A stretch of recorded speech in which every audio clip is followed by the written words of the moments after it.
आयोजक हैं श्री 1008 चंद्रप्रभ दिगंबर जैन मंदिर समिति एवं सकल दिगंबर जैन समाज पृथ्वीपुर जिला निवाड़ी मध्य प्रदेश। अध्यक्ष विमलेश कुमार बुखारिया, महामंत्री पुरुषोत्तम जैन, कोषाध्यक्ष महेंद्र कुमार जैन, सह कोषाध्यक्ष केसी जैन, पूर्व अध्यापक। श्री 1008 मज्जनेन्द्र पंच कल्याणक प्रबंध कार्यकारिणी समिति संरक्षक प्रकाश चंद बुखारिया, चौधरी प्रसन्न कुमार जैन, प्रेमचंद जैन, पूर्व साडा अध्यक्ष, अजित कुमार बुखारिया अध्यक्ष, कमलेश कुमार जैन कल्लू उपाध्यक्ष, मनोज कुमार जैन पदम बुखारिया, रविंद्र कुमार जैन बल्ली, आनंद मोदी अंतु, अखिलेश भैया जी, सुधीर जैन महावीर बोरबेल, महामंत्री विशाल जैन ओलिया, मंत्री प्रसन्न कुमार जी जैन लड़वारी, मुकेश कुमार जैन दुमदुमा वाले, बबलू भारती जी, दीपेश जैन मडिया, रविंद्र जैन टहरका वाले।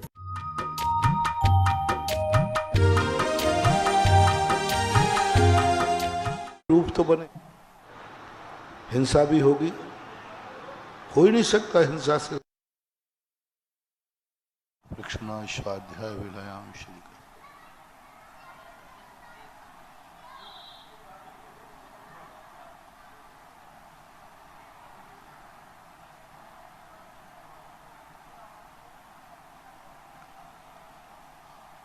नमो अरिहंताणं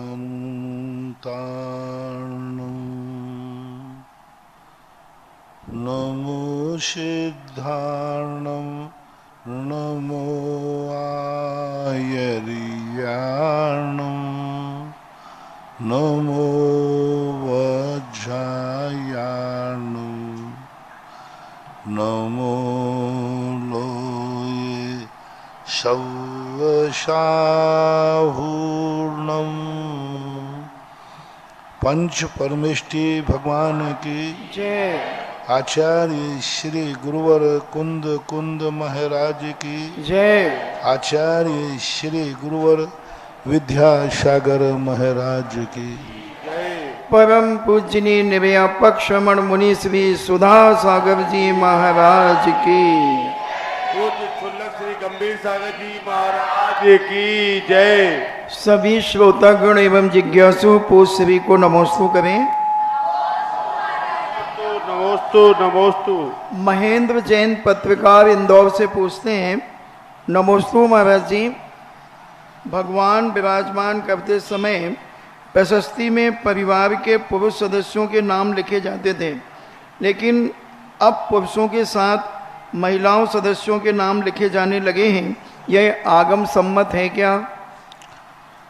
शास्त्रों में तो प्रशस्ति लिखने का कोई प्रावधान है ही नहीं। 10वीं शताब्दी के पहले मूर्तियों पर कोई प्रशस्ति नहीं लिखी जाती थी। 10वीं शताब्दी के बाद जब दिगंबर श्वेतांबरों में विसंवाद होने लगे मूर्तियों को लेकर के, उसके बाद प्रशस्ति लिखने की आवश्यकता पड़ी और लिखी गई। प्राचीन मूर्तियों में इसलिए प्रशस्ति मिलती नहीं है, इसलिए प्रशस्ति का मूर्ति पर कोई महत्व नहीं है। मात्र ये मूर्ति दिगंबर है, दिगंबर धर्म से स्थापना की है, इतना ही काफी है। यदि इतने लिख दिया गया दिगंबर जैन धर्म कुंद कुंद मूल आमनाय, तो मूर्ति की सुरक्षा हो गई। अब ये नाम आदि लिखने की परंपराएं आगम में तो शास्त्रों में कोई वर्णन है नहीं, लिखी जाती। पुरुषों से ही लिखे जाना उचित होना चाहिए। अर्पित जैन पूछते हैं थांदला से, नमोस्तु गुरुदेव, क्या देवताओं द्वारा वर्तमान में भी अभिशाप आदि दिया जाता है जैन दर्शन के अनुसार? देवता अभिशाप देते नहीं, वो शापानुग्रह है, यानी दूसरे को नुकसान पहुंचा सकते हैं, दूसरे को फायदा भी पहुंचा सकते हैं, ऐसा। राकेश जैन जबलपुर से पूछते हैं, नमोस्तु महाराज जी, आपके आशीर्वाद से सहायनीय काम करने के लिए समाज अग्रसर है। मंदिर जी के साथ संत भवन, औषधालय, गौशाला, अतिथि भवन, व्यायामशाला, पाठशाला, अस्पताल, स्कूल आदि का संचालन किया जा रहा है। महानगरों में जैन समुदाय जब इलाज के लिए शहर आता है तब अस्पताल के पास की होटल में रुकना होता है। अब समय आ गया है कि अस्पताल के पास यदि जैन मंदिर के साथ यदि भवन है तो वहाँ 2 ब्लॉक का संचालन सक्षम सामाजिक परिवार अपने सहयोग से मंदिर के भवनों का दायित्व निभाने का काम किया जा सकता है। तो हमारी जिज्ञासा है इसका समाधान करें। ठीक है, जहाँ धर्मशालाएं होती हैं और उपयोग में आता है तो देते ही हैं लोग। अब देखो, कोई बीमारी का कोई निश्चित स्थान तो होता नहीं, कौन कहाँ इलाज करा रहा है कहाँ नहीं करा रहा है, इन सब चीज़ों पर विचार किया जाएगा। और तात्कालिक जहाँ बड़ी बड़ी हॉस्पिटल हैं जैसे बॉम्बे आदि हैं, वहाँ की समाज इस पर विचार करे कि यहाँ आने वाले मरीज जो हैं उनके परिवारों को सुविधा दी जाए, तो कर सकती है, करना ही चाहिए। वैभव जैन सूरत से पूछते हैं, नमोस्तु गुरुदेव, हम दूसरों के लिए कैसे खुशी महसूस करें? दूसरों के लिए कैसे खुशी महसूस करें? दूसरों के लिए खुशी महसूस करें, ये वाक्य नहीं बन रहा है। दूसरों को हम खुश कैसे रखें या मैं अपनी आपकी खुशी महसूस करें, वाक्य ही ठीक नहीं बन रहा है।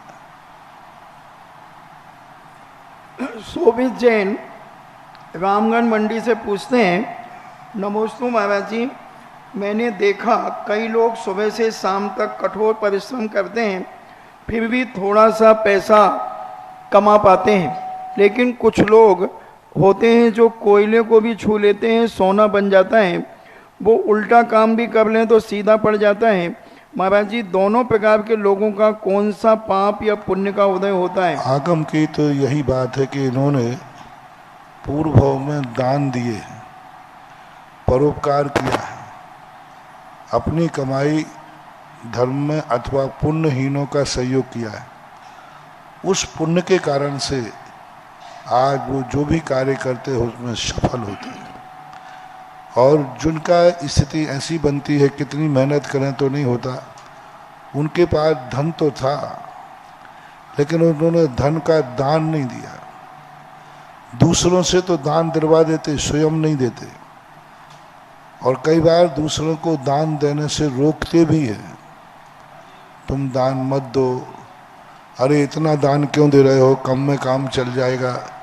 ये सबसे बड़ा पाप, ऐसा कर्म का बंध होता है, बाद में वो कौड़ी कौड़ी को भी मोहताज हो जाता है। धन तो मिल जाता है, लेकिन यदि उस धन का उपयोग हमने दान के रूप में, इसलिए तो मैं बार बार कहता हूँ कि तुम लोग जब भी धर्म का कार्य हो, ये मत सोचो कि ये दान, ये बोली कोई दूसरा ले ले, यह सोचो कि भगवान आशीर्वाद दो, यह बोली मैं ले लूं।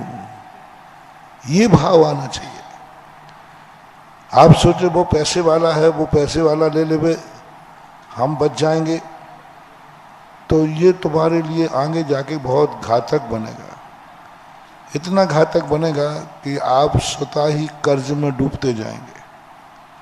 हमेशा ये भाव करना चाहिए, कोई भी धार्मिक कार्य है मैं करूं, दूसरा करे तो काम। ये बोलियां क्यों आई?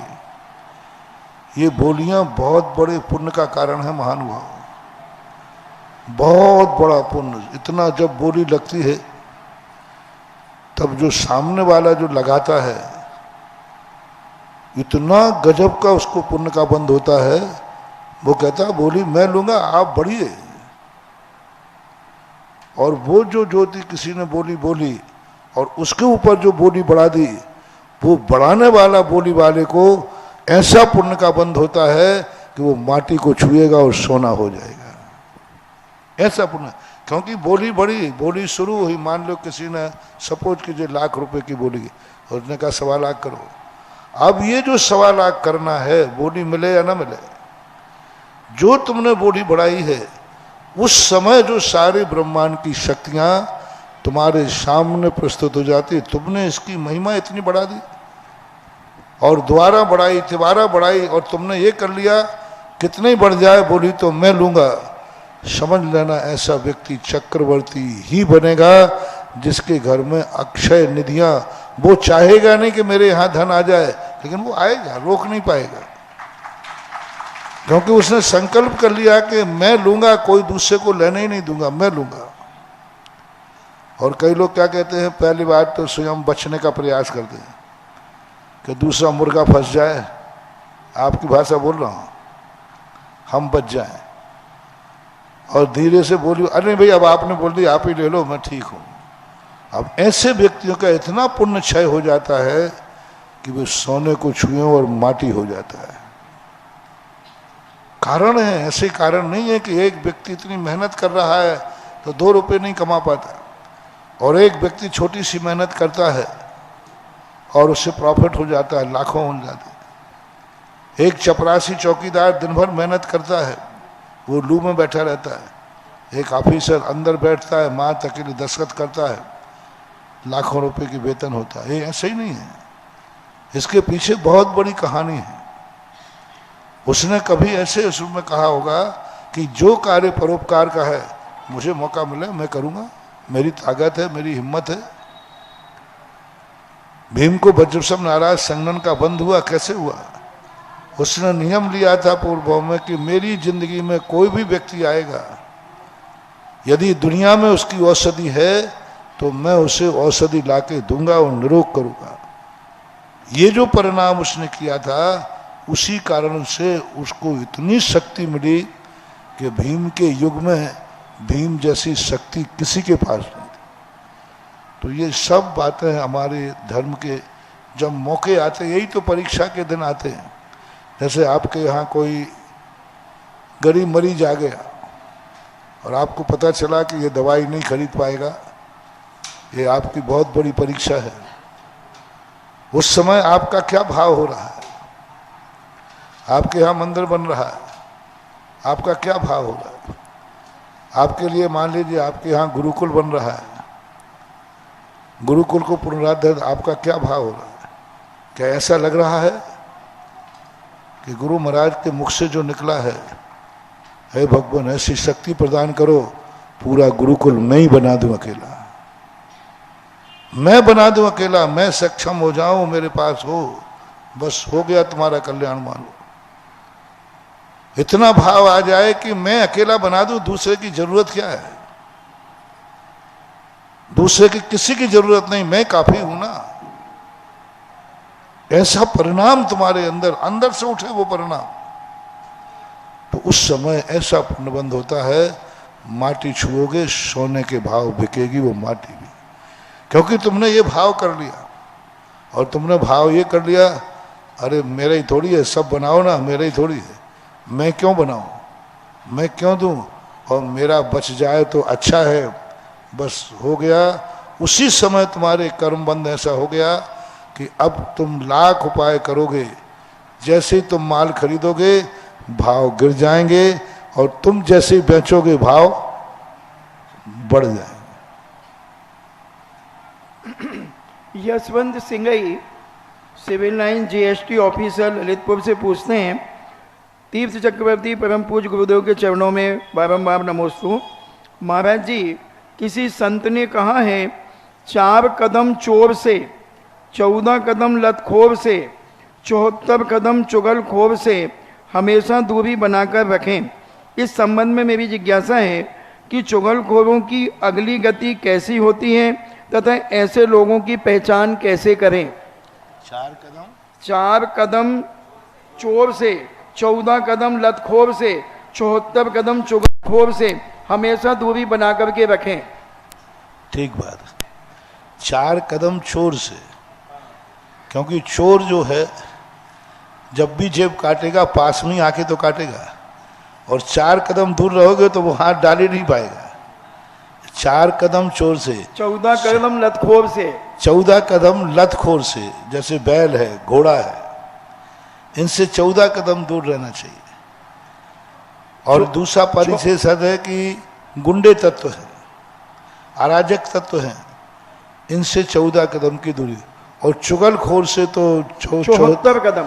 74 कदम का अर्थ है उससे तो सदैव दूर रहना चाहिए, क्योंकि चुगलखोर जो व्यक्ति होता है, इधर बढ़ा दिया इधर बढ़ा दिया, इसी में किसी को मजा आता है, तो इनसे तो सदा दूर रहना ही चाहिए। डॉक्टर संजय अजमेरा औरंगाबाद से पूछते हैं, नमोस्तु महाराज जी, जैन धर्म में पूर्व भव से कौन सा जीव कौन से रूप में था, यह कैसे मालूम होता है और कितने भव की जानकारी वर्तमान में आज मिल सकती है? अनुमान से ही अच्छे संस्कार, अच्छा कुल, अच्छी जाति मिली है तो समझ लेते कि अच्छे से अच्छा कर्म किया है। सीधी बात है, गेहूं बोया है तो गेहूं की फसल आएगी, सरसों बोया है तो सरसों की फसल आएगी। अच्छा होना बता रहा है कि तुमने अच्छी फसल बोई थी, तो ऐसा मान लेना चाहिए। बाकी कितने भव का ज्ञान होता है, आज वर्तमान में प्रत्यक्ष ज्ञान एक भव का भी नहीं कर सकते। जाति स्मरण और अवध ज्ञान की स्थिति बनती है तब बात अलग है। सौरभ जैन बिजुभी से पूछते हैं, नमोस्तु गुरुदेव, परिवार में जब कोई शोर सूतक आदि होती है लेकिन सूचना नहीं मिलती और बड़े परिवार में तो 4-5 दिन बाद मिलती है और हम लोग मंदिर में पूजन अभिषेक आदि करते रहते हैं, तो क्या इसमें दोष लगेगा? जब तक सूचना नहीं मिलती और हम लोग मंदिर में पूजन अभिषेक आदि करते रहते हैं, 4-5 दिन निकल जाते हैं जब सूचना मिलती है। अब ये तो आपकी व्यवस्थाओं के ऊपर है, इसमें हम संबंध में क्या करें। रमेश जी गुणमाला जैन एक काला हैदराबाद से पूछती हैं, निर्व्यापक मुनि श्री सुधाकर स्वागत के चरणों में नमोस्तु। महाराज जी, अक्षय तृतीया का हमारे जीवन में क्या महत्व है? इस दिन लोग धन संपत्ति, सोना चांदी आदि खरीदना शुभ मानते हैं, जिनका कभी भी क्षय नहीं हो सकता। ऐसे हम क्या कार्य करें अक्षय बन जाएं? अभी मैंने बताया ना, अक्षय दान दो, अक्षय प्रणाम करो। हे भगवान, मैं कभी दान देने से न थकूं। हे भगवान, कभी मैं तेरी पूजा करने से न थकूं। हे भगवान, कभी मेरी माला से मैं कभी नहीं थकूं। हे भगवान, मैं दूसरों के परोपकार करते हुए कभी नहीं थकूं। बस यही अक्षय है। हे भगवान, मैं तेरी पूजा करते हुए मुझे कभी थकान महसूस नहीं, सदा तेरा गुणानुवाद करता रहूं। दान देते समय भाव आवे, ये नहीं आवे अब साहब बहुत हो गया, हमें और भी देना है, ये नहीं, ये भाव आवे, हे भगवान सदा मैं दान देता रहूं, सदा देता रहूं। मेरे दरवाजे, मेरे समय में कोई कार्य हो, मेरे उसमें भागीदार जरूर होना चाहिए, मेरे हाथ से सदा दान होता रहे। ऐसा परिणाम करते ही अक्षय निधि बन जाती है।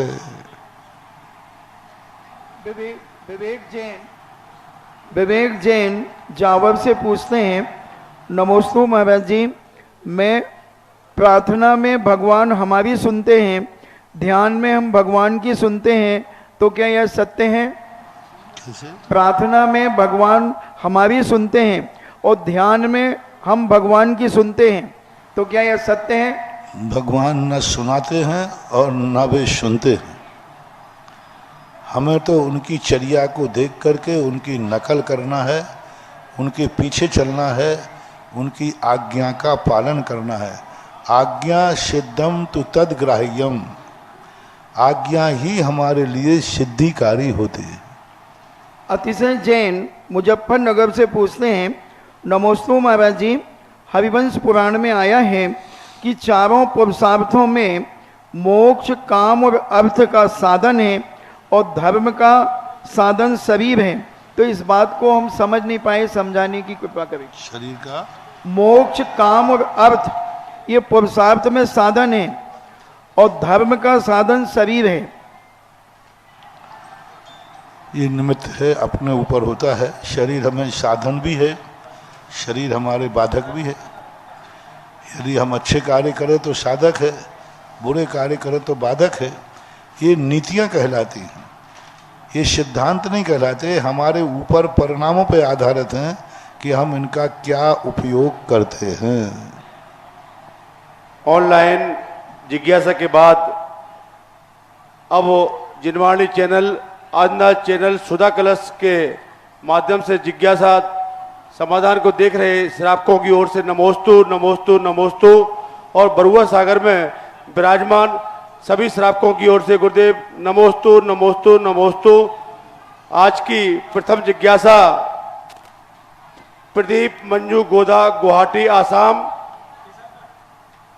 और तैयार रहेंगे मास्टर भरतेश जैन, ललितपुर।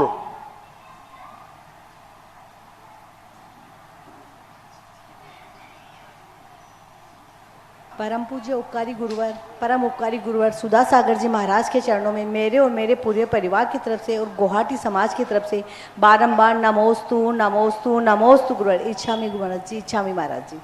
महाराज जी, मेरी जिज्ञासा यह है कि द्विदल को हम कैसे जाने कि द्विदल किसे कहते हैं, इसे हम कैसे। द्विदल के संबंध में जो अनाज स्वतः ही दो दल वाले होते हैं, जिसे अपन दालें कहते हैं, मटर कहते हैं, चना कहते हैं, ये दो दल जिनमें होते हैं वे अनाज दो दल में आते हैं। अनाज धना दो दल वाला होता है वो नहीं आएगा। एक काष्ठ दुदल कहलाते हैं, एक तिल दुदल कहलाते हैं। मूंगफली जैसे दुदल हो जाता है लेकिन वो तिल कहलाते हैं। तो तेल को, काष्ठ को छोड़ करके जो अनाज के दो दल सहज रूप में हो जाते हैं उनको दो दल बोलते हैं। काटने पर तो गेहूं के भी हो जाएंगे लेकिन गेहूं सहज रूप में नहीं होंगे, वो नेचुरल रूप से छिलका उतारते ही उसके दो भाग हो जाए। ऐसा अनाज दही के साथ कच्चा पक्का कैसा भी खाने पर दुदल का दोष आता है। लेकिन महाराज जी, जैसे कोई कहते हैं कच्चे दूध से जो दही जमाया जाता है उसके साथ खाने से अभक्ष्य है, और जो गर्म दूध करके दही जमाया जाता है उसके साथ यूज कर सकते हैं। अब ये शॉर्टकट निकालने के तरीके हैं, ऐसा कोई शास्त्रों में ऐसा कुछ भी नहीं लिखा है। अब कोई कहते हैं कि अष्टप्रहती जमात से नहीं, कोई कहते हैं कि नहीं उबालने के बाद आप खा सकते हो, कड़ी बनाकर खा सकते हो, पकाने के बाद, ये सब साइड निकाली जाती हैं। मानने वाला इन सब चीज़ों को गौण करके दही के साथ दुदल, छाछ के साथ दुदल किसी भी दशा में नहीं खाना चाहिए। महाराज जी, मेरी दूसरी जिज्ञासा आज की युवा पीढ़ी को लेकर के है। जैसे कि आज की युवा पीढ़ी सोशल मीडिया पर बहुत ज़्यादा एक्टिव रहती है और अपने फॉलोवर्स और लाइक्स के लिए ऊटपटांग फोटोज़, रील बनाकर अपलोड करती रहती है। उनमें कुछ कमेंट्स अच्छे होते हैं, कुछ बुरे भी होते हैं। कमेंट अच्छे नहीं होने पर या नहीं मिलने पर वो लोग डिप्रेशन के शिकार हो जाते हैं, उन्हें अच्छा नहीं लगता है। तो महाराज जी, हम उन्हें कैसे मार्गदर्शन करें कि ये जो है ये सत्यता नहीं है। कृपया हमारी बच्चे वो तो समझ में, लेकिन क्या कहना चाह रहे हैं? जैसे आजकल के बच्चे मतलब मीडिया पे बहुत ज़्यादा एक्टिव रहते हैं। जो बच्चे अपलोड करते हैं बहुत तरह की वो करते हैं, उसमें कुछ अच्छे संदेश आते हैं, कुछ गलत संदेश आते हैं, तो उसके लिए आप नई पीढ़ी के लिए देखो, आपका मोबाइल दुनिया में सबसे ज़्यादा बेईमान है, और जितने भी व्हाट्सएप आती हैं इनमें सब विज्ञापन जितने भी आ जा रहे हैं, सब यूं बैठे बैठे व्यक्ति कहते चलो डाल दो, 4 भिंडी खाओगे तो पानी में गलाकर शुगर गायब हो जाएगी। अब लोग साहब बैठे बैठे 4 मन चलो ने कहा, उन्होंने टाइप किया, डाल दिया। अब तो 90% जितने विज्ञापन आप टीवियों में देखते हैं, मोबाइलों में देखते हैं, वे सब ऐसे ही मन चलों के हैं। 2 व्यक्ति बैठे, उन्होंने कोई चीज़ डाल दी, अपन तो ऐसा डाल दो, ऐसा करोगे तो ऐसा हो जाएगा, ऐसा करोगे तो ऐसा हो जाएगा, ऐसा करने से ऐसा होता है। ये सब फ्रॉड हैं, पैसे कमाने के तरीके हैं। क्योंकि आपके यहाँ है कि जितना ज़्यादा लोग देखेंगे उसके बाद उसकी कमाई भी, तो वो ऐसी चीज़ डाल देते हैं जिससे लोग अच्छा ये तो लेटेस्ट है, ऐसा तो हमने आज तक कभी सुना ही नहीं था। अब उसको बार बार देखेंगे, उनकी कमाई हो जाएगी। तो ये सब चीज़ें जो हैं आज चल रही हैं, फ़ायदा कम है, नुकसान ज़्यादा हो रहा है। अब लेकिन आप लोगों की गलती है ये, सबसे ज़्यादा बच्चे को, जब आपको छोटा बच्चा परेशान करता है तो आप उसको अपना पिंड छुड़ाने के लिए क्या देती हैं? अब मैं कुछ नहीं कर सकता। पहले बच्चा परेशान करता था, माँ उसे उठाकर गोदी में सुलाती थी, गोदी में उठा लेती थी। और आज अपने बच्चे से रोता है तो पिंड छुड़ाने के लिए मोबाइल पकड़ा देती है। अब वो बच्चा सोचता है कि मुझे जो तकलीफ हो रही थी किससे दूर हुई, मोबाइल से। और पहले रोता था तो सोचता किससे दूर हुई, बोले माँ से। इसलिए वो बड़े होने के बाद भी माँ को याद करता था। आज बच्चे के हाथ में मोबाइल दे दो, बाजू में कौन आ रहा है कौन जा रहा है उसे कोई लेना देना नहीं है। तो शुरू से आप उसको परहेज करें, और तुम लोग खुद बड़े लोग मोबाइल कम देखें, कम से कम प्रयोग करें, और उसकी हानियां उनको बताएं, नुकसान उनको बताएं। और नुकसान जब बता पाओगे तब आपको खुद पालन करना पड़ेगा, नहीं तो बच्चा कह दे मम्मी आप मुझे रोक रहे हैं, आप तो दिन भर फोन से लगी रहती हैं। तो आपको खुद कहना पड़ेगा, देखो मैं फोन से 2-4 बार बात करती हूँ, आध घंटे बात करती हूँ, तो वो कुछ समझेगा। बड़ों को सुधरना पड़ेगा, तब बच्चों को सुधारा जा सकता है। महाराज जी एक सिस्टम और चल रहा है, बच्चों को खाना खिलाने के लिए उनके लिए मोबाइल रख दिया जाता है और फिर बच्चे खाना खाते हैं। उससे उनका दृष्टि दोष हो रहा है और मानसिक विकृति हो रही है। ये महिलाओं को आप ऐसा संदेश दें कि आप ऐसा कतई ना करें। बहुत अच्छी बात है। हमें कम मालूम है, तुम लोगों को ज्यादा मालूम है ना। आज आप लोग मोबाइल देखते हुए चाय पीते हैं, मोबाइल देखते हुए भोजन करते हैं, नाश्ता करते हैं, मोबाइल चलते रहते भोजन कर, बहुत बड़ा दुष्प्रभाव पड़ रहा है। यही भोजन जाकर के तो नाना बीमारियां पैदा करता है। हमारे यहाँ का भोजन करते समय पूरा उपयोग भोजन में ही होना चाहिए।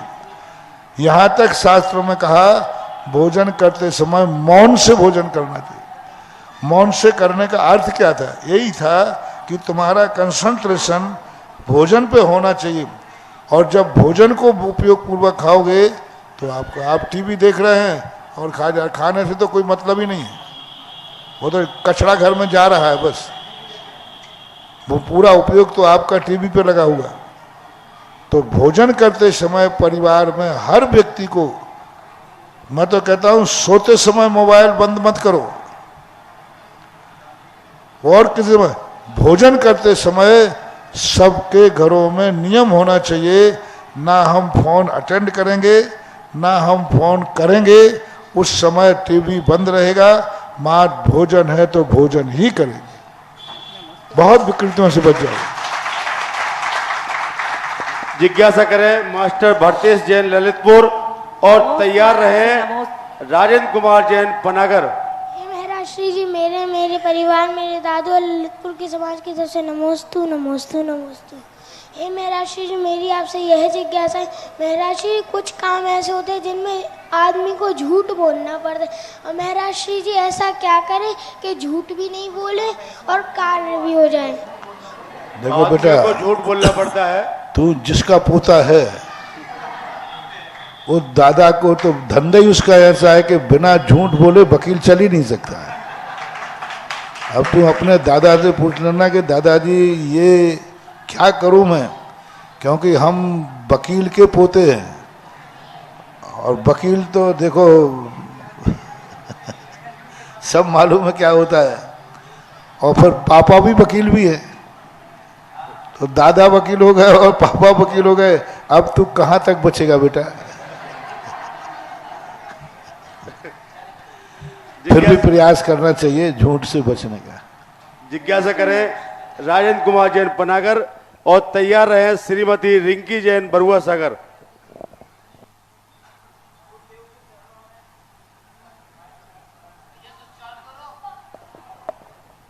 गुरुदेव के चरणों में मेरा बारंबार नमोस्तु नमोस्तु पनागर अस्सा क्षेत्र से, और गुरु जी संघ के चरणों में मेरा बारंबार नमन नमन नमन। गुरु जी मेरा प्रश्न ये है कि विदेश क्षेत्र में 20 तीर्थंकर होते हैं, तो 4 परमेष्ठी और होते होंगे क्या? 4-5 परमेष्ठी होते हैं, आचार्य उपाध्याय साधु सब 5 परमेष्ठी होते हैं। जी जिज्ञासा करें श्रीमती रिंकी जैन, और तैयार रहे श्रीमती समीक्षा जैन भोपाल।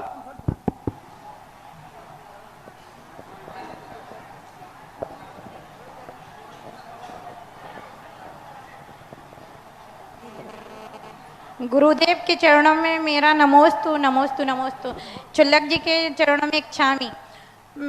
महाराज जी, मेरा प्रश्न यह है कि सौभाग्यवती स्त्रियों के लिए जैसे कोई भी कार्यक्रम होता है तो इसमें कहते हैं सौभाग्यवती स्त्रियां 4 आ जाएं, विधान वगैरह होते हैं, तो इसमें क्या जिनके यहाँ पहले लड़की होती है क्या वो सौभाग्यवती नहीं होते हैं?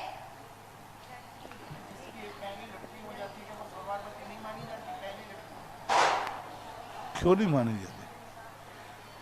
100 लड़कियां हो तो भी सौभाग्यवती है?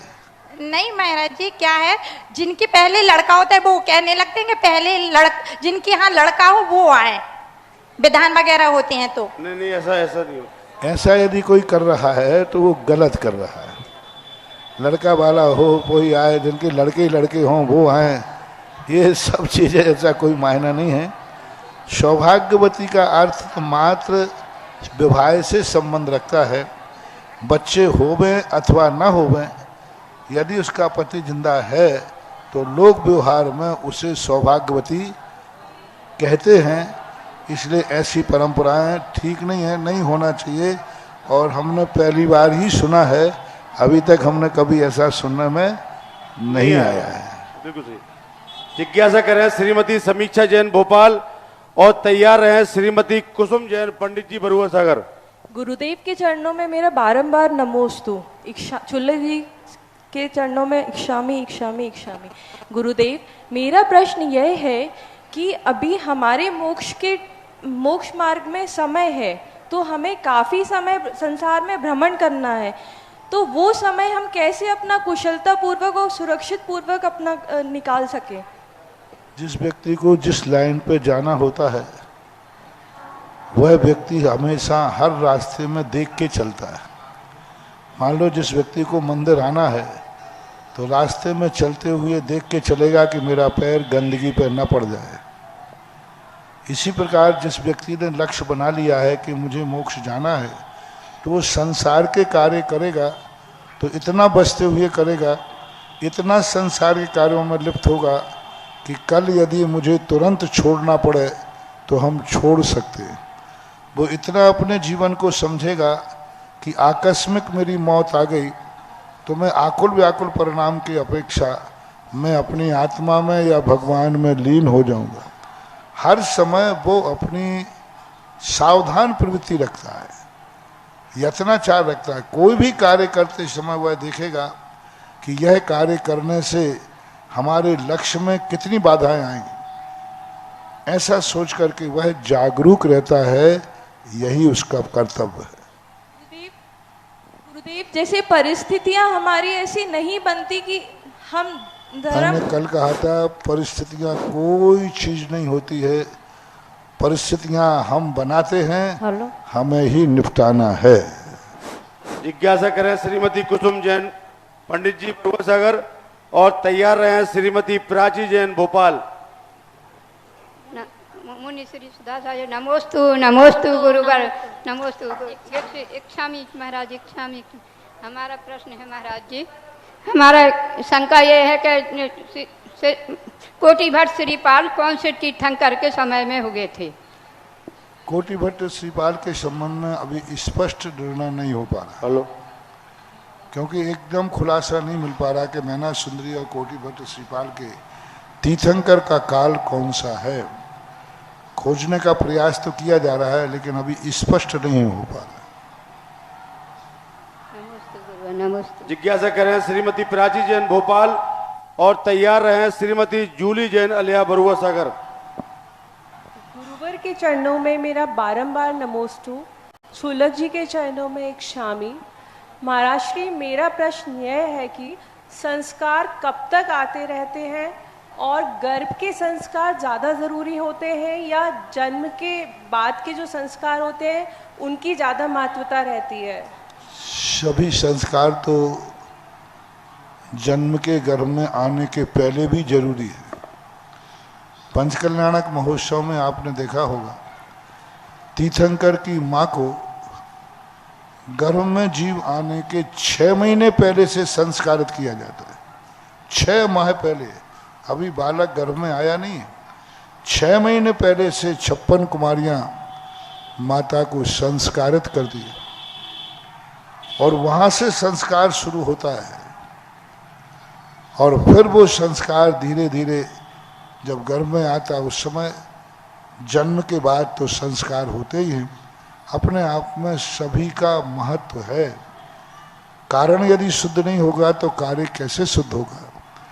इसलिए पहले सबसे पहले तो दोनों दंपति को संस्कारित होना चाहिए और दोनों संस्कारित होंगे तो बच्चे को संस्कार दे पाएंगे, ये नियम है। जिज्ञासा करें श्रीमती जूली जैन अलिया और तैयार रहें मास्टर तन्मय कुमार जैन, ज्ञानोदय पाठशाला बरुआ सागर। गुरुदेव के चरणों में नमोस्तु, चुल्लक जी के चरणों में इच्छामी। जिनके ओंठों पर मुस्कान और पैरों में छाले होते हैं वही मेरे गुरुदेव के चाहने वाले होते हैं, वही मेरे गुरुदेव के चाहने वाले होते हैं। मेरी जिज्ञासा है कि अपन लोग मतलब घर में दीपक जला सकते हैं और अगर जला सकते हैं तो उसका क्या महत्व है? दीपक सगुन के लिए जला सकते हो, कोई अनुष्ठान के लिए नहीं। दो प्रकार के दीपक, एक तो शुभ मंगल के लिए सुबह शाम दीपक जला लेते हैं। हाँ, मेरा जी वो ही बोल रहे हैं। किसी पर्पस के लिए नहीं जला सकते। जैसे तुम कहो कि हम ये कार्य करना है, मंगल के लिए जलाओ तो कोई बात नहीं। नमोस्तु महाराज। जिज्ञासा करें मास्टर तन्मय कुमार जैन, ज्ञानोदय पाठशाला। और इसके बाद गुरुदेव आपके आशीर्वाद से विद्युत श्री प्रशांत जी जैन शास्त्री और प्रतीक जी जैन शास्त्री यहाँ मौजूद हैं। ये अपनी पत्रिका का विमोचन यहाँ कराना चाहते हैं। इसके बाद तैयार रहे हैं प्रतीक जी। महाराज जी मेरी तरफ से आप बारंबार नमोस्तु, चुल्लक जी मेरी तरफ से बारंबार इच्छामी। मेरी जिज्ञासा ये है कि महाराज जी जो हमारे यहाँ कीड़े मकोड़े रहते हैं उन्हें ना भगाएं तो परेशानी करते हैं और भगाएं तो जीव हिंसा लगती है, तो महाराज जी क्या करें?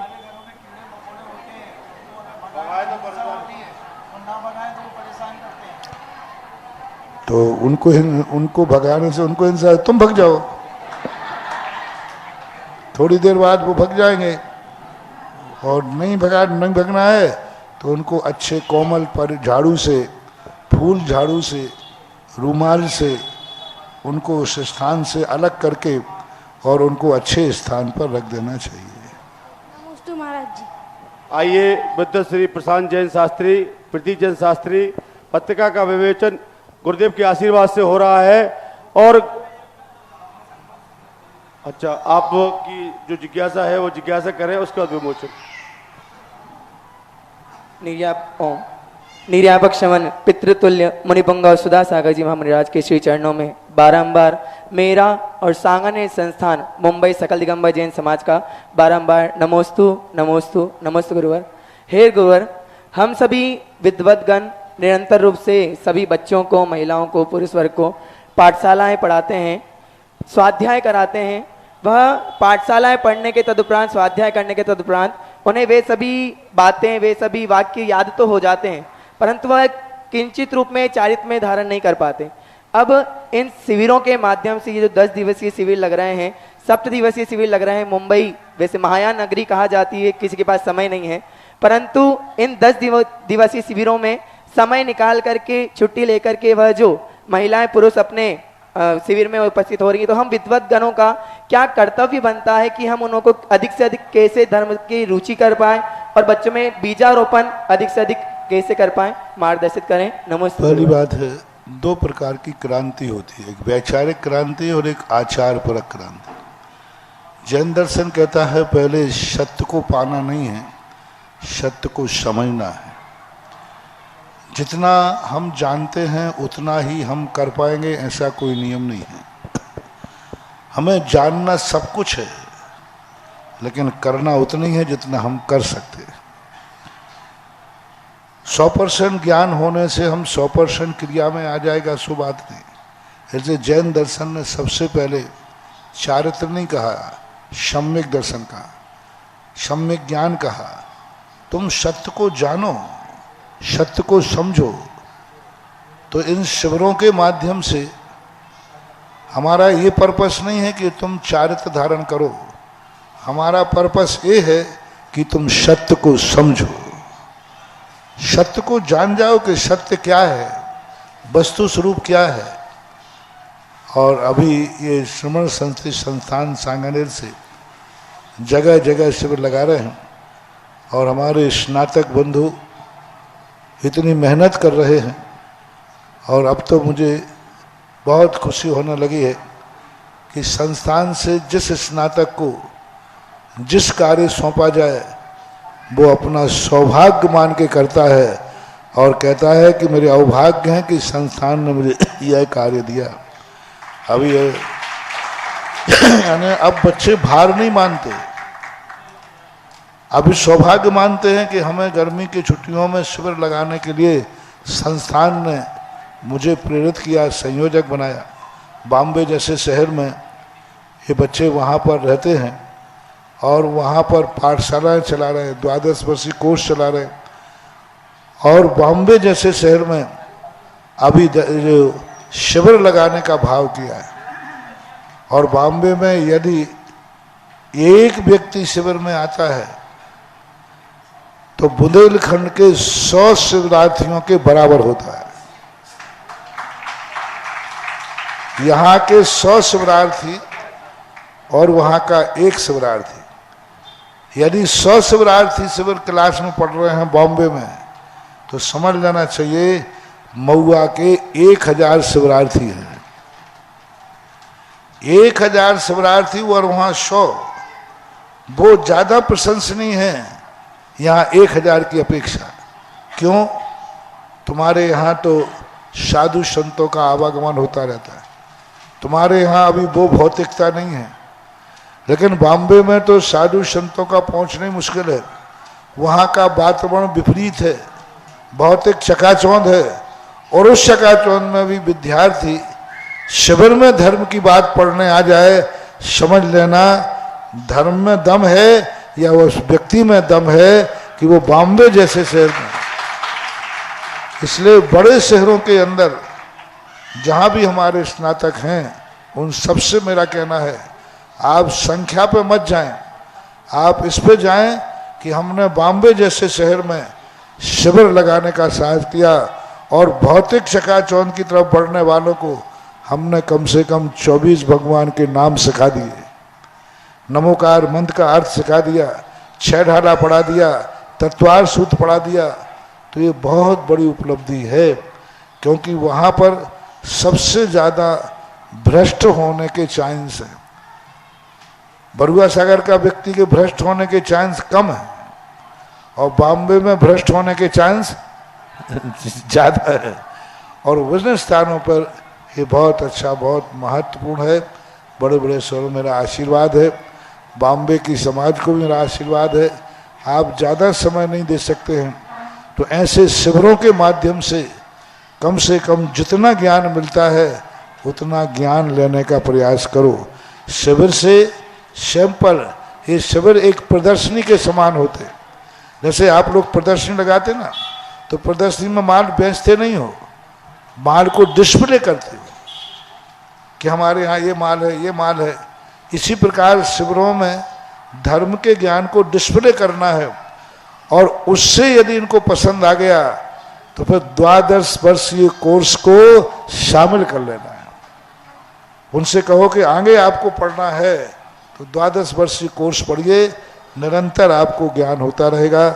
उन सबको आशीर्वाद, संयोजकों को, कार्यकर्ताओं को बहुत अच्छा कर। जोरदार तालियां स्वागत करें। महाराज जी, पूरे बुंदेलखंड में पिछली बार श्रवण संस्कृति शिविर के माध्यम से बच्चों को शिक्षा दी गई और आपको बता दें कि बरुआ सागर में भी एक सप्ताह का शिविर लगा था और उसमें करीब 45 से 50 बच्चों ने भाग लिया था। इससे इस शिविर के माध्यम से बच्चों को बहुत अच्छी शिक्षा प्राप्त हुई और जो भी संस्थान से बच्चे आते हैं वो बहुत अच्छे तरह से वात्सल पूर्वक इन बच्चों को शिक्षण देते हैं। इस साल भी लगना चाहिए था। हर साल गर्मी के 8 दिन का शिविर फिक्स करो, हर साल करो। एक कोई ना कोई शिविर स्नातक को बुला करके और एक 8-10 दिन का शिविर लगाओ और उसमें उनको प्रेरणा दो। देखो, इससे धर्म को ये मत समझो कि धर्म भगवान का है। जो भी धर्म है जैन दर्शन में अपना खुद का धर्म है, आत्मा का धर्म है। अच्छी बात है। जिज्ञासा करें श्रीमती मंजू अलिया बरुआ सागर और तैयार रहें श्रीमती नीतू दीपक जैन।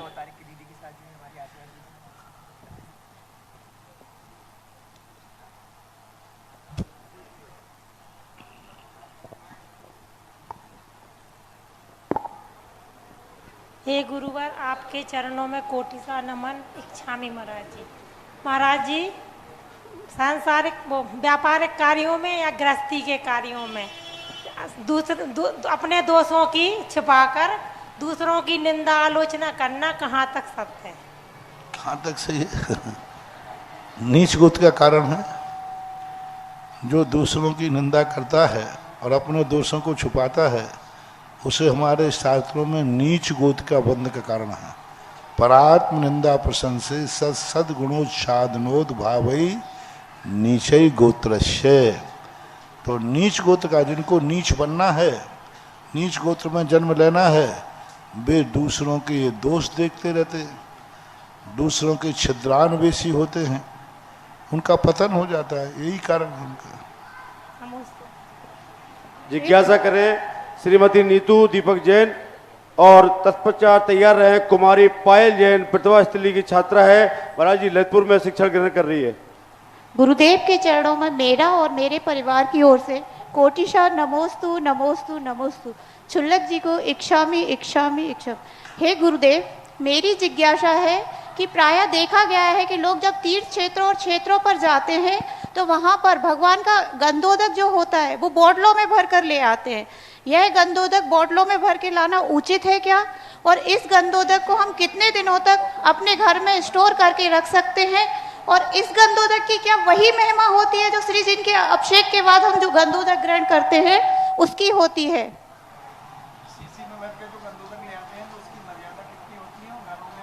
क्या ये जो अपन गंधोदक लाते हैं तीर्थ से, ये घर में रखना उचित है और उसका वही महत्व है जो अपन तुरंत 24 घंटे तक की मर्यादा है। गंधोदक को आपका प्राशुक होने से 24 घंटे तक ही मर्यादित है, उसके बाद गंधोदक नहीं रखना चाहिए। नमोस्तु गुरुदेव। जिज्ञासा करें कुमारी पायल जैन, प्रतिभा स्थली की छात्रा और तैयार रहे श्रीमती रेसू जैन भोपाल। महाराज श्री जी के चरणों में मेरा और प्रतिभा स्थली परिवार की ओर से बारंबार नमोस्तु नमोस्तु नमोस्तु एवं छुल्लक जी के चरणों में इच्छामी। महाराज जी, मेरी जिज्ञासा यह है कि क्या समर्पण का क्या अर्थ है एवं हमारे देश के लिए, गुरु के लिए अथवा धर्म के लिए किस प्रकार का समर्पण होना चाहिए? समर्पण का अर्थ एक ही होता है, अपने आप के सब कुछ उसके सामने समर्पित कर देना जो हमसे अधिक गुणवान है। वो जैसा हम उनको आज्ञा देता है वैसा पालन करना, वो जैसा हमारे मन को सोचने को कहता है वैसा देखें। हम अपने जीवन को जिसके अनुसार चलाना चाहते हैं उसके अनुसार चलाने का जब मन बना लेते हैं उसको समर्पण बोलते हैं। जिज्ञासा करें श्रीमती रेसू जैन भोपाल और तैयार रहे कुमारी दिव्या जैन, ज्ञानोदय पाठशाला बरुआ सागर। इंडिया छोड़ो भारत बोलो, आचार्य श्री की जय बोलो, आचार्य श्री विद्यासागर जी महाराज की जय। गुरुवर के चरणों में नमोस्तु, छुल्लक जी के चरणों में इच्छामी। महाराज जी, मेरी जिज्ञासा है, कभी कभी मंदिरों में पितामा जी का सडनली अभिषेक होने लगता है या कभी छत्र तेजी से कंपायमान हिलने लगता है, तो उस समय वो क्या संकेत देते हैं हमें और उस समय में क्या विनती भावना पढ़नी चाहिए? अब इस समय अपन कह नहीं सकते कि वो स्थिति क्या है, लेकिन अतिशय भी हो सकते। कभी कभी देवता विचरण करते हैं और किसी मूर्ति के प्रति उनका श्रद्धा भाव होता है तो वो कोई ऐसी संकेत दे जाते हैं, ऐसी घटना घटा देते हैं जिससे उस प्रतिमा की महिमा और बढ़ जाए। ऐसा भी हो सकता है और भी कारण हो सकता है। तो उस समय जैसे हम लोग मंदिर में हैं तो क्या पढ़ें, क्या विनती कुछ करें? नहीं करना, अच्छा बढ़िया देखो, भगवान की महिमा देखो, और क्या, अपन तो यही कहेंगे। नमस्ते महाराज जी। जिज्ञासा करें कुमारी दिव्या जैन, ज्ञानोदय पाठशाला और तैयार रहेंगे चौधरी राकेश कुमार जैन। महाराज जी, शंका है साउथ अफ्रीका से श्रीमती प्रीति जैन की, ये आप बताएंगे। महाराज जी के चरणों में नमोस्तु एवं क्षुल्लक जी के चरणों में इच्छामि। महाराज जी, मेरा यह जिज्ञासा है कि हम अपनी आत्मा की साधना कैसे करते हैं। आत्मा की साधना का अर्थ होता है कि मेरी आत्मा जन्म के पहले भी थी और जन्म के बाद भी रहेगी, ऐसा पहला सिद्धांत करना चाहिए। पहला अपना दृढ़ सिद्धांत करना चाहिए। दूसरा, हमारी आत्मा स्वयं शक्तिमान है, फिर हम पर पदार्थों की तरफ क्यों जा रहे हैं। स्वावलंबी होने का भाव आना, यही आत्मा की सबसे बड़ी साधना है। नमोस्तु महाराज। जिज्ञासा करें श्रीमती मनीषा जैन बरुआ सागर और तैयार रहें श्रीमती संध्या विरोध जैन बरुआ सागर।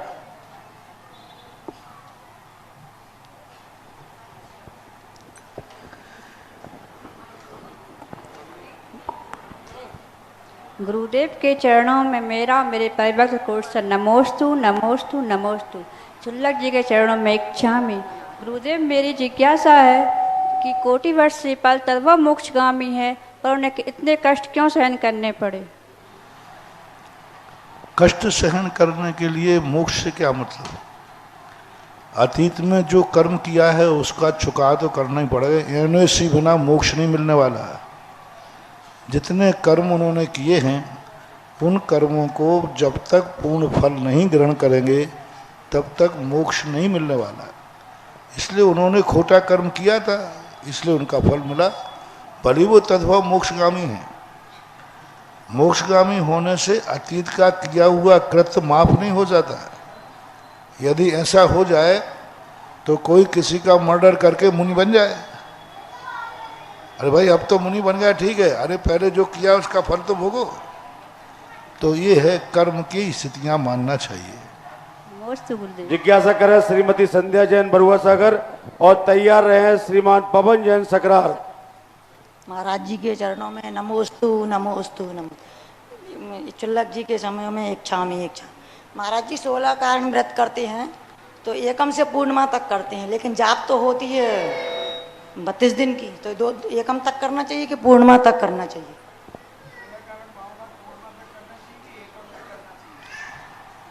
32 दिन होना चाहिए। अब दिन तिथि टूटी है या बड़ी है उसको देख करके 32 दिन का मूल सवाल है, तो एकम तक को ही होती है 32 दिन। जिज्ञासा करें श्रीमान पवन जैन सकरार और तैयार रहे श्रीमती साबी सिंह बरुआ सागर। गुरुवर के चरणों में नमोस्तु और क्षुल्लक जी के चरणों में इच्छामि।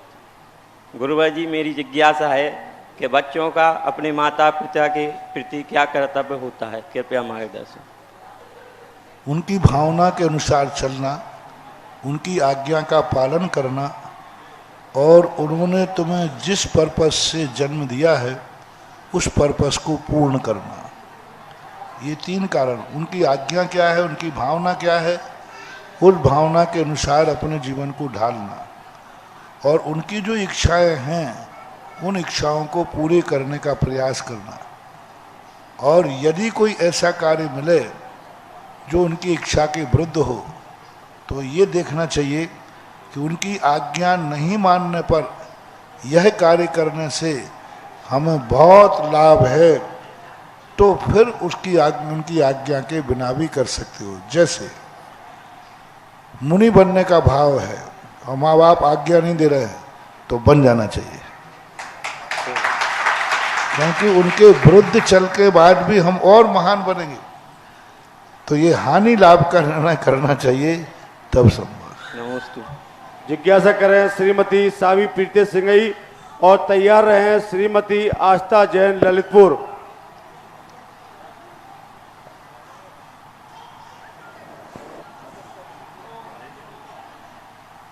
गुरुदेव के चरणों में नमोस्तु, क्षुल्लक जी के चरणों में इच्छामि।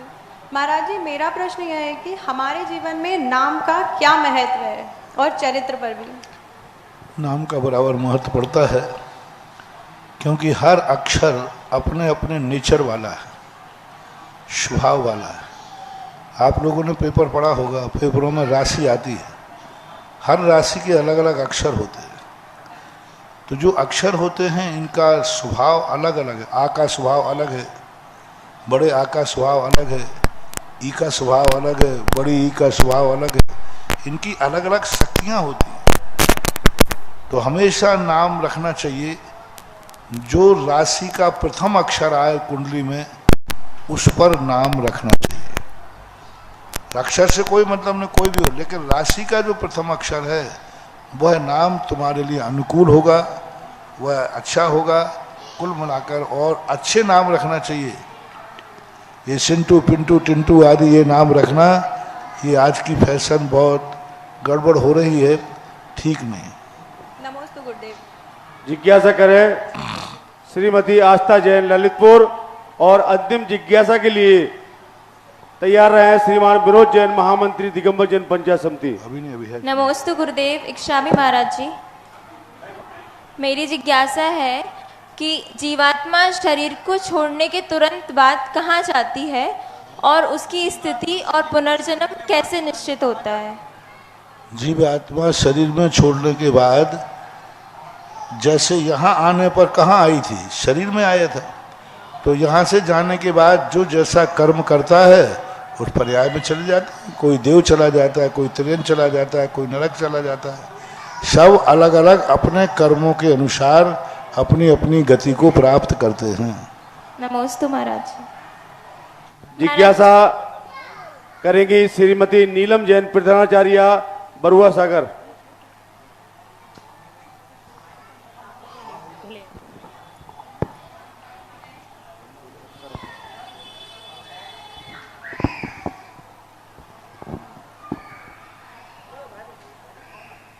हाँ चलें, जल्दी करें।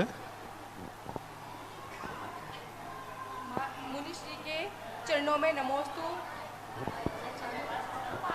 अच्छा, मुनीश जी के चरणों में नमोस्तु और छुलक जी महाराज के चरणों में इच्छामी। महाराज श्री, मेरी जिज्ञासा कर्म की बंद अवस्था से है। जीव कर्म बंद करता है और बंद करने के बाद वो भोगता है, वो होता है उसका कर्म विपाक। और ऐसी अवस्था में हम 8 कर्मों को तो जानते हैं, पर जब वो बंद करके विपाक के समय जब होता है, भोगता है, तो कर्म की 10 अवस्थाएं होती हैं। उसमें एक अवस्था कर्म सत और कर्म उदीर्णा भी है। तो कर्म सत की जो उसमें है कि वो भोगता ना वो भोग पाता है, ना वो उदय में आते हैं। कर्म तो रहते हैं पर वो ना उदय में आते हैं ना भोग पाते हैं। अब मेरी जिज्ञासा ये है कि जब वो ऐसे में एक मुहूर्त उसका समय 7000 वर्ष तक होता है, तो उस समय वो कर्म उदीर्णा कैसे कर पाता होगा उस अवस्था में? कर्म के जो 10 करण होते हैं उनमें एक उदय और उदीर्णा आता है। उदय का अर्थ होता है जो कर्म जिस रूप से बांधा गया है उसी रूप से उदय में आना। लेकिन कुछ कर्म ऐसे होते हैं जो उदय में अभी नहीं आए हैं, तो जब हमारे परिणाम विशुद्ध होते हैं तो पूरे जितने कर्म पड़े हैं सब उदीर्णा को प्राप्त हो जाते हैं। जैसे मान लीजिए हम शुभ काहो कर रहे हैं, उपवास किया है, तो हमारे अशासन संबंधी जितने कर्म उदय हैं जो कल उदय में आने वाले थे वो आज उदय में आ जाएंगे उदीर्णा के माध्यम से। संक्लेश परिणाम किया है तो हमारे शुभ कर्मों का उदय आने वाला कल था, आज ही उदय में आ जाएगा। तो पुण्य और पाप की उदीर्णा हमारे परिणामों से चलती है और ये उदीर्णा निरंतर चलती रहती है। अभी एकदम गुस्सा आ गया तो हमारे तुरंत क्रोध आदि परिणाम जो सत्ता में पड़े हुए थे, जो 1000 वर्ष उदय में आते, बाद में 1,00,000 वर्ष बाद में उदय में आते, इतना हमने क्रोध किया कि वो 1,00,000 वर्ष बाद जो उदय में आना थे वे उदीर्णा को प्राप्त होकर अभी आ जाएंगे। तो ऐसी स्थितियों में कर्मों की उदीर्णा सभी कर्मों की निरंतर चलती रहती है। जो अतीत में कर्म आने वाले थे उनको जल्दी बुला लेना, चाहे वो शुभ कर्म हो या अशुभ कर्म हो, विशुद्धि हो अथवा संक्लेश हो, उस सबको उदीर्णा बोलते हैं। उदय में आना जरूरी नहीं है, वो सत्ता में से उदीर्णा कराएंगे, लेकिन जब भी क्षय होगा उदीर्णा पूर्वक ही होगा, विशेष क्षय। और उदीर्णा जब होती है व्यक्ति की तो वह उदीर्णा हमारे परिणामों के माध्यम से निरंतर होती है। सत्ता में किसी कर्म का क्षय नहीं होता। और कर्मों की उदीर्णा 2 मुख से होती है, स्वयमुख से और परमुख से। मान लीजिए इस समय हमारे शाता का उदय है और हमारे असाता को भी उदय में आना है, तो शाता का उदय है और असाता का दोनों एक साथ उदय में नहीं आएंगे। तो जो असाता उदय में है वो सारी की सारी शाता रूप में परिणत हो जाएगी, और असाता उदय बांधी थी लेकिन वो शाता में परिणत हो जाएगी। ये कहलाता है परमुख से उदीर्णा। तो उदीर्णा दो प्रकार की, परमुख से स्वयं उदय में नहीं आएगी, संक्रमण होकर के दूसरे सजाति कर्म के उदय में आएगी, अथवा स्वयं उदय से आती है। ये उदीर्णा उदय की व्यवस्था बनाई गई। कोटा से अनीता बज बहुमंडल की तरफ से भी दादावाड़ी नमोस्तु नमो। जिज्ञासा करें। अच्छा और स्वाध्याय बढ़ाओ और 12 वर्षीय कोर्स में शामिल हो जाओ। 10 कर्मों की व्यवस्थाएं ज्ञान है, इसका अर्थ है कि तुम ज्ञान और आगे बढ़ाओ, बढ़ सकता है। जिज्ञासा करें श्रीमान विनोद जैन और तैयार रहेंगे श्रीमान रमेश चंद्र जी जैन मावा। महाराज श्री के चरणों में नमोस्तु, चुल्लक जी के चरणों में इच्छामी इच्छामी। महाराज श्री, मेरी एक शंका है, शुभ और अशुभ कर्म क्या जल्दी जल्दी आते हैं? जैसे कि निकांक्षित तक में सुमति माता जी के साथ मतलब शुभ कर्म आए और फिर अशुभ कर्म आए, वन में जाएं तो फिर रक्षा करने वाले देव भी आ जाते हैं। तो क्या शुभ कर्म और अशुभ कर्म शीघ्र आ जाते हैं या समय से आते हैं? शीघ्र भी आ सकते, लेट भी आते, वो तो अपने ऊपर है। ये तो नल की टोटी है, यदि बंद रखो तो टोटी पानी भरा रहेगा, और टोटी यूं कर दो तो पानी आ जाएगा। तो ये तो टोटी है कर्मों की। अपन संकलेश परिणाम करेंगे, अशुभ कर्म तुरंत उदय में आएंगे, अच्छे परिणाम करेंगे, अच्छे कर्म तुरंत। चाहे तो हम अभी का बांधा हुआ कर्म तुरंत ला सकते हैं, चाहे तो अभी के बार कर्म को बांधे हुए हम हजारों साल पीछे फेंक सकते हैं। अभी उदय उदीर्णा बताई थी ना, अभी जो मैंने कर्म बांधा है इस कर्म को हम इतना पीछे कर सकते हैं कि हजारों साल के बाद उदय में आएगा। और हम अपने पुरुषार्थ के माध्यम से जो कर्म हजारों साल बाद में उदय में आना है उसको हम आज ही उदय में ला सकते हैं। तो कर्मों की व्यवस्थाएं कुछ ऐसी हैं जो हमारे आधार हैं। कुछ कर्म ऐसे हैं निधत्त निकाचत, जिनको हम चाहे कुछ भी करें वो तो अपने समय पर ही उदय आएंगे। क्योंकि कर्मों की जो 10 दशाएं हैं उसमें बंध है, उदय है, उदीर्णा है, संक्रमण है, अपकर्षण, उत्कर्षण आदि ये सब व्यवस्थाएं होती हैं, सत्ता है। तो ये व्यवस्थाएं होती है, उसमें निधत्त निकाचित करण भी है 10 अवस्थाओं में। तो निधत्त निकाचित कर्मों को छोड़ करके बाकी सब कर्मों को हम जब चाहें निकाल सकते हैं, नहीं चाहें तो भरा। मैंने कहा ना टोटी है, हमें पानी से पानी नहीं निकालना है तो टंकी में पानी भरा रहेगा कि खत्म हो जाएगा? भरा रहेगा। और खोल दोगे तो बस ये तो नल की टोटी है, खोल दो तो निकल जाएगा, नहीं खोलो तो भरा रह जाएगा। ऐसा माना। जिज्ञासा करें श्रीमान रमेश चंद्र जी जैन और उसके बाद तैयार रहेंगे श्रीमान राकेश जैन जी रोशन।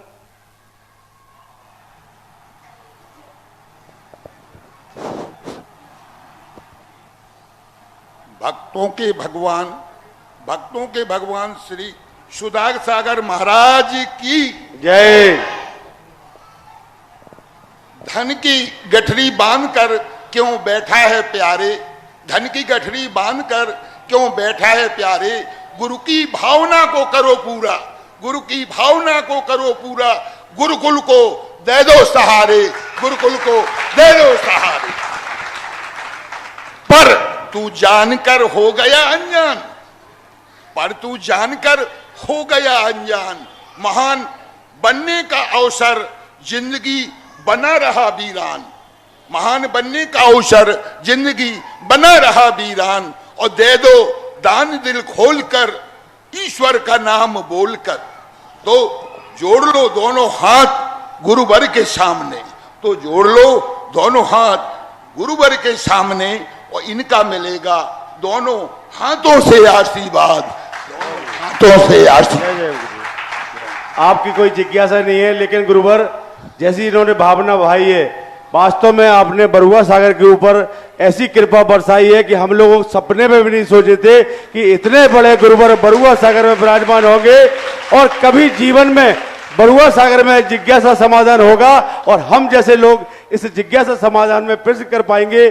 गुरुदेव, ये तो आपकी बड़ी ही कृपा है, आप बड़े ही दयालु हैं जो आप यहाँ बरुआ सागर में विराजमान हैं। और बरुआ सागर में आप विराजमान होकर आपने चिंता करी गुरुकुल की, जो वर्षों से आपकी राह देख रहा था, और आपने उसकी चिंता करके हम सब बरुआ सागर के लोगों को जगाया कि आपका विद्यालय है और आपको ही इसमें अपना जो भी धनार्जन है वो आपको लगाना है। और आपके प्रवचन के माध्यम से आपने सबको जगाया और हम सब जगे और हम सब लोग पूर्ण तरह से निछावर हैं विद्यालय के लिए।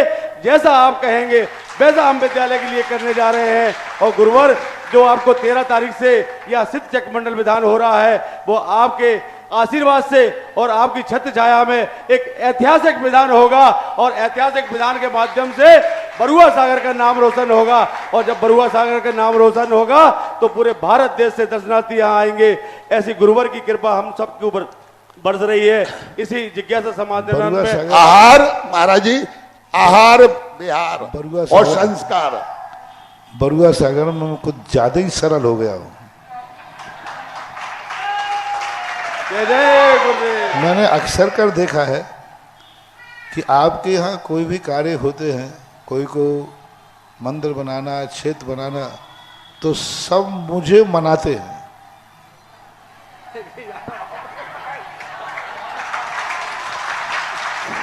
और यहाँ पता नहीं मुझे क्या हो गया है कि मैं गुरुकुल के उद्धार के लिए तुम्हें मना रहा हूं।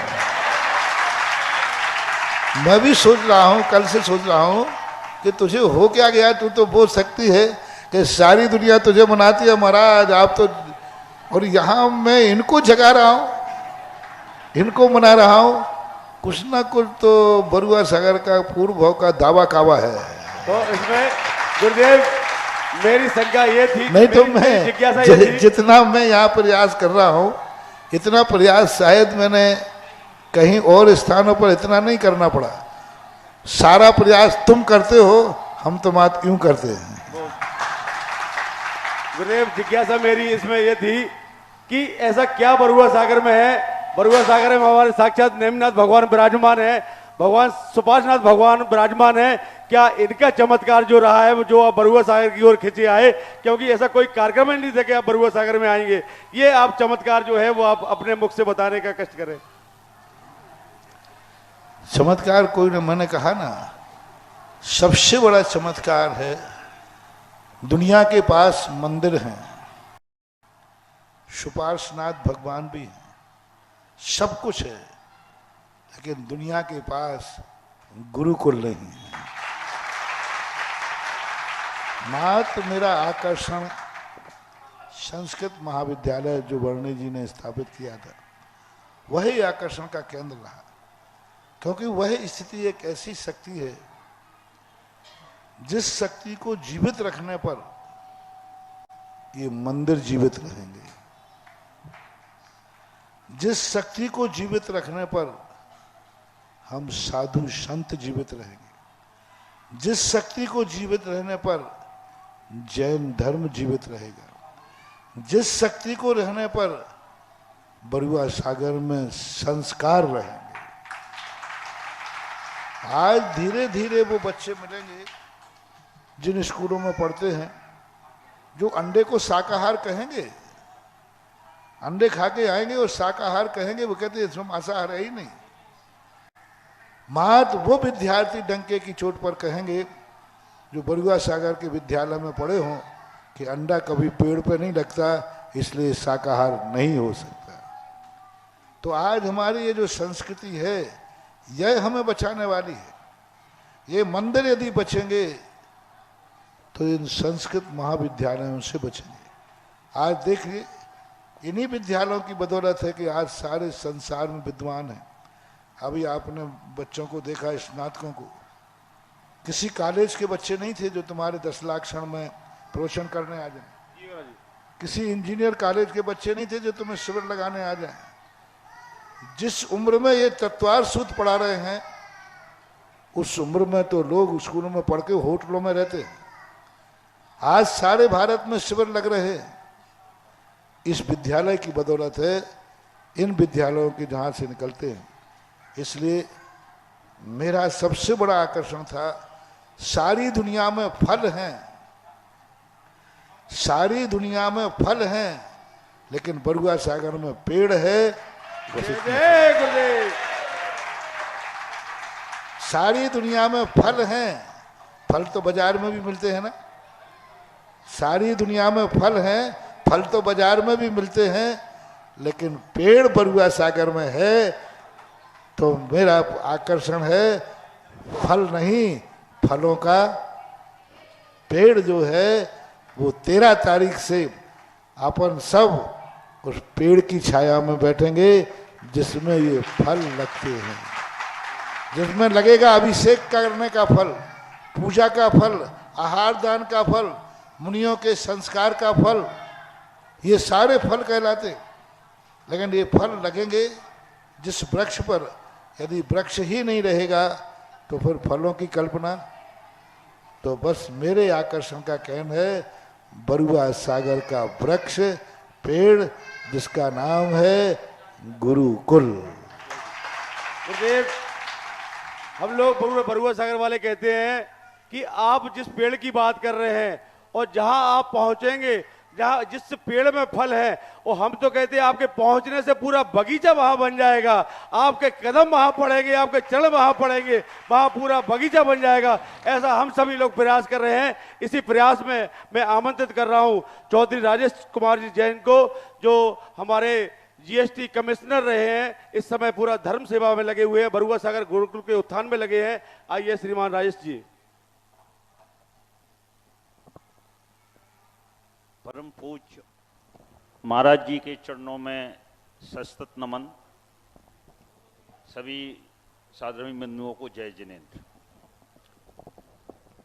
अभी महाराज जी के प्रवचन में कई दिनों में महाराज जी ने ये कहा था कि हम बरुआ सागर के लिए नहीं आए हैं, हम उस वृक्ष को पुनः जीवित करने के लिए आए हैं जो सैकड़ों वर्षों से है।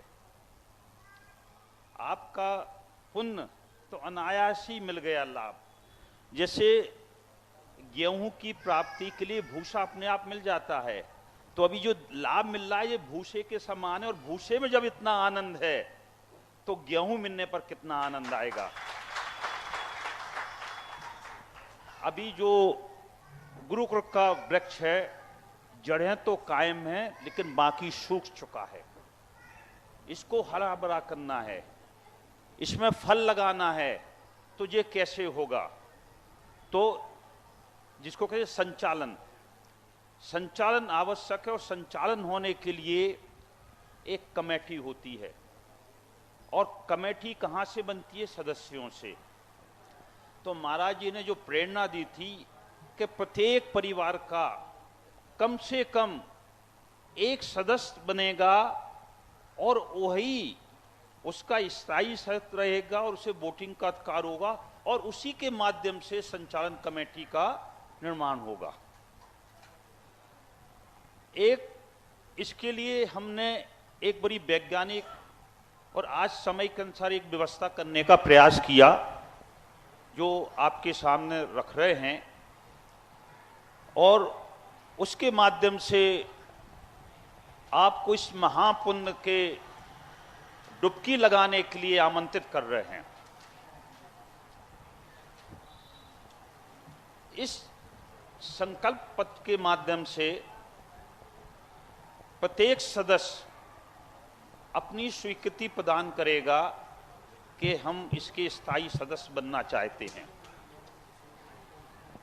इसकी धनराशि मात्र 51,000 रुपये रखी गई है, जो 5 वर्षों या उसके पूर्व 5 वर्षों या उसके पूर्व प्रदान की जा सकती है। जिसका मतलब हुआ कि मात्र लगभग 10,000 रुपये प्रति वर्ष के हिसाब से आपको देना है। इसके पूर्व भी दे सकते हैं, लेकिन इस सदस्य बनने पर हमारी क्या व्यवस्था रहेगी, उसके संबंध में हम बताना चाह रहे हैं।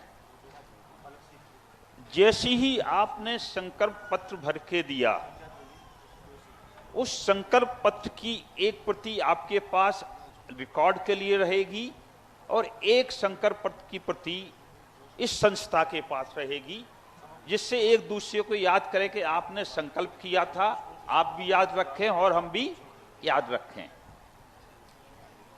जैसे ही आपने संकल्प पत्र भरने के पश्चात जो प्रथम किस्त है मात्र 11,000 रुपए की, क्योंकि एक 11 की होगी, बाकी 4 10-10 हजार की, तो आपको एक अस्थायी प्रमाण पत्र दिया जाएगा कि आप इस संस्था के सदस्य बन गए हैं।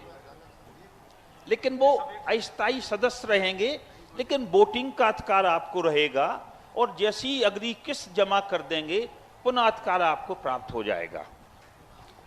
जब आप पूरी किस्त जमा कर देंगे 5 वर्ष में या 5 वर्ष के पूर्व, तो आपको एक स्थायी प्रमाण पत्र दिया जाएगा और वो स्थायी सदस्य आप जीवन भर के रहेंगे, ये जरूरी। और उस प्रत्येक सदस्य का नाम शिलापट पर अंकित किया जाएगा। शिलापट पर नाम अंकित करने का मतलब मान नहीं है। मैं अभी ताजा घटना बता रहा हूं कि मैं अभी कोठी पाठशाला गया था और मैंने 92 वर्ष पूर्व लगभग दादी माँ ने दिया गया दान वहां पर अंकित था। 92 वर्ष पूर्व लिखा था चौधरी मातेश्वरी चौधरी फूलचंद प्रेमचंद जी। मेरी दादी थी। इतना मन प्रफुल्लित हुआ कि अरे हमारे पूर्वज इस संस्था के लिए कुछ कर गए और आज मैंने उसको सुखा दिया है, आज कुछ नहीं कर रहे हैं।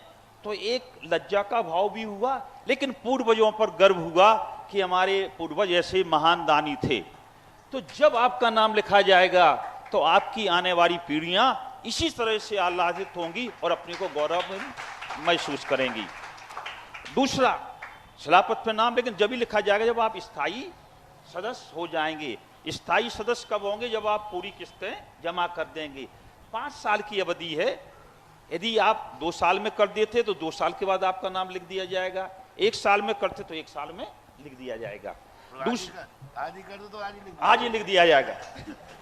दूसरा, आपको एक डिजिटल आई कार्ड दिया जाएगा। आई कार्ड एक परमानेंट चीज होगी कि उसके माध्यम से आपको किसी प्रमाणित करने की जरूरत नहीं है और हम उसको सॉफ्टवेयर के माध्यम से एक उसको फिक्स करेंगे। उसमें आपका मोबाइल प्लस आधार कार्ड भी लिंक रहेगा। डिजिटल कार्ड हम आपको देंगे और प्रत्येक सदस्य का जैसे पैन नंबर होता है पैन, ऐसे ही हम आपका सदस्य पहचान संख्या जिसको MIN मेंबर आइडेंटिफिकेशन नंबर, जिससे मिन कह सकते हैं आप, मिन आपको अलॉट कर दिया जाएगा, वो परमानेंट होगा। एक इसमें ये भी व्यवस्था रखी है कि यदि आप किसी वजह से अस्वस्थ हो जाते हैं या अपना समय नहीं दे सकते हैं तो आप इस सदस्यता का हस्तांतरण भी कर सकते हैं मात्र 10,000 रुपए देकर। आप 20 साल तक सदस्य रहे और अब आप चाहते हैं अक्षम में हैं तो आप अपने दूसरे किसी भी मेंबर को मात्र 10,000 रुपए देकर आगे फिर जिंदगी भर के लिए हस्तांतरित कर। और ये प्रक्रिया लगातार पीढ़ियों दर पीढ़ियों चल सकती है, जिससे प्रत्येक सदस्य उसमें जुड़ा रहे। एक सुविधा और दी है कि बहुत से सदस्य जो हमारे शहर के बाहर के हैं वो प्रॉक्सी के माध्यम से भी अपना वोटिंग अधिकार सुरक्षित रख सकते हैं, जिससे उनके सदस्य बनने का वोटिंग अधिकार का उन्हें हो कि नहीं मुझे वोट देने का अधिकार है, चाहे वो दिल्ली में रह रहे हो, चाहे अमेरिका में रह रहे हो, चाहे गाजियाबाद में रह रहे हो, चाहे झांसी में। यदि वो नहीं आ सकते हैं तो प्रॉक्सी के माध्यम से उनके वोटिंग अधिकार को सुरक्षित रखा जाएगा। ये फिलहाल अभी मैंने आपको इस पर चर्चा की और इसका सदस्य बनना बहुत गौरवपूर्ण है, जिनवाणी की बहुत बड़ी साधना है और हम अपने इस गौरव को पुनः जीवित कर सकें। इसमें ये हमारा अपना गौरव है, हमारा अपना बरुआ सागर है और इसकी जिम्मेदारी हमारी है। और ये महाराज की अनुकंपा है कि ये पहली बार हो रहा है। मैं तो महाराज जी से बहुत समय से जुड़ा हूं और विभिन्न संस्थाओं को देखता रहता हूं कि पहली बार महाराज जी गुरुकुल के लिए प्रयास कर रहे हैं। ये बात सत्य, जबकि संस्थाएं महाराज जी के 5-5 वर्ष तक चक्कर लगाते लगाते थक जाती हैं, निराश हो जाती हैं। जब कहीं आशीर्वाद मिलता है तो ये कहीं पूर्व जन्म का हम लोगों का पुण्य है और कि महाराज प्रयास करके हम लोगों को जागृत कर रहे हैं। तो मुझे आपसे अनुरोध है कि मेरा संकल्प पत्र प्रत्येक घर में हमारे सदस्य, कार्यकर्ता, अधिकारी जाएंगे और आप उसको बने। और कर जो कमेटी ने 10-11 सदस्यों की कमेटी बनी थी, जिसने कुछ अपना संकल्प किया था कि हम 5 मेंबर 10 मेंबर जो भी बनाएंगे, तो हम सबके फोल्डर तैयार करके लाए हैं और उनको हैंड ओवर कर रहे हैं कि वो सदस्यों को बनाना प्रारंभ कर दें। तो डॉक्टर नरेंद्र जैन जी आए हैं? नहीं है। प्रदीप सिंह जी, उनको फोल्डर दे दिया जाए। देखो, सब लोगों को अपन ने नाम दिए थे अपने अपने संकल्प के। 24 घंटे में कहा था, 24 घंटे हो गए हैं। हमारा भाव ये है कि आप लोग जल्दी सदस्य बन जाएं और इन्हीं 4 दिनों में अपन उन सदस्यों की मीटिंग करके और एक अच्छी कार्यकारिणी की पदाधिकारियों की कमेटी बना दें। अध्यक्ष, मंत्री, कोषाध्यक्ष, इन्हीं 4 दिनों में सब होना है। और ये 4 दिन इतने महत्वपूर्ण हैं महानुभाव आपके लिए। आप पंचकल्याणक के इंद्र बने होंगे, आज विधानों में खूब इंद्र बने होंगे, उन सबके लिए एक तरफ रख दीजिए। और अब जो परसों से सिद्धचक्र मंडल विधान में जो इंद्र बनोगे, इसका पुण्य एक तरफ रख दीजिए, क्योंकि ये पुण्य एक गुरुकुल की शक्ति है, एक सारे भारत की शक्ति है। पंचकल्याणक करते हैं, अपने मंदिर में भगवान बैठ जाते हैं, लेकिन आज जब विद्यार्थी एक संस्कारवान होगा, एक बालक यदि सुधरता है, जैन धर्म 100 साल के लिए अमर होता है। एक युवा यदि संस्कारवान हो जाए तो 100 साल के लिए जैन धर्म की ध्वजा सुरक्षित हो जाती है। इसलिए आप कल विधान नहीं करेंगे, परसों 100 साल के लिए धर्म की ध्वजा को फहराएंगे। इसलिए थोड़ी गर्मी की महसूसी होगी, थोड़ा आपको प्रतिकूलता होगी, क्योंकि सारंग का समय है। लेकिन यदि आप लोग ठीक 5 बजे वहाँ पहुँच गए तो आपके दुकान के समय, जैसे अपन प्रवचन खत्म होता ना 10 साढ़े 10 बजे, तुम अपने घर वापस आ सकते हो। और इस प्रकार की तो अभी जो ये सामान्य इंद्र बनना है, अभी ये राशि बता दें। और अब सबसे बड़े उन इंद्रों के, कौन स्वधर्म इंद्र बनेगा, कौन ईशान सनत कुमार बनेगा, कौन श्रीपाल और मैना सुंदरी बनेगा। हाँ, श्रीपाल भी बनाया जाएगा, मैना सुंदरी बनाया जाएगा, स्वधर्म। उनके लिए तो आप तैयारी कर ही लें। ब्रह्मचारी भैया शायद आज रात तक, सुबह तक आ जाएंगे और वो कर लेंगे। और जो सामान्य इंद्र हैं, वे भी अपनी पूरी तैयारी कर लें। और ये सदस्यता वाला है, बस अधिकतम कल तक और समय रखने। जिन जिन लोगों ने जितने बनाने का संकल्प किया था, वे कल तक अपने नाम दे दें, जिससे अपन मीटिंग करके नई कार्यकारिणी कमेटी बनाएं और सारे कार्य द्रुत गति से चालू करें। और वो जो बात है, जो आइटम बनाने की, सब बड़े आदमी आगे आओ, पीछे मत हटो। प्रभु ने दिया है तो दो, जैसे अभी दादाजी बोल रहे थे ना कि दान को, इसी प्रकार आओ संकल्प। कोई छात्रावास बनाने वाला आवे, कोई विद्यालय बनाने वाला आवे, कोई संशाला बना देवे, कोई मंदिर बना देवे। क्योंकि जहाँ मंदिर है वो मंदिर तो उठना ही है। वो मंदिर भी बहुत गलत दशा में बैठा हुआ है, गलत स्थान पर बैठा हुआ है, उस मंदिर को तो उठाना ही है। और मैं तो ये चाह रहा हूँ कि इस एरिया के, जो तुम्हारा एरिया टीकमगढ़ जो को जिला माना जाता है, इस एरिया के, बल्कि ऐसे मूर्ति बैठे कि इस एरिया में वो बड़े बाबा के नाम से प्रसिद्ध है। लोग कहें बड़े बाबा कहाँ हैं, बोले बरुआ सागर में है। ऐसे बड़े बाबा को बैठा ले। तो ऐसे अलग अलग क्वालिटी के लोग आ जाओ, होल्ड लगाओ। ये मत सोचो कि हमें कल दान दिया था, कल देना है। ये सब बातें विचार नहीं करना। आज जो मौका है उस आज पे सोचो, कल क्या भरोसा अपन रहें या न रहे। एक बात आई थी कि एक बार धर्मराज ने एक कटोरा सोने का लिया, वो दूध पी रहे थे बाएं हाथ में लेकर के। एक भिखारी आया, सुनो सुनो एक मिनट सुनो, एक याचक आया, उन्होंने दे करके वो सोने का कटोरा उसको दे दिया। भीम भैया बैठे थे, बोले भैया आप धर्मराज हैं, आपसे नीति विरुद्ध काम नहीं होना चाहिए, आपको दुनिया धर्मराज कहती है। सुनो सुनो, आवाज नहीं, नीति विरुद्ध काम नहीं होना चाहिए। तो धर्मराज बोले भैया भीम, मैंने क्या नीति विरुद्ध काम कर दिया? बोले आपने अभी दान दाएं हाथ से दिया जाता है, आपने बाएं हाथ से दे दिया, ये परंपरा गलत है। तो धर्मराज क्या बोलते, भीम तू ताकतवान जरूर हो लेकिन बुद्धि तेरी भी मोटी है। दाएं हाथ से दान देना चाहिए, लेकिन मैंने इसलिए बाएं हाथ से दे दिया कि ये कटोरा सोने का है। सुनो सुनो भाई, बच्चे का मत देखो, अरे इधर सुनो भाई तुम।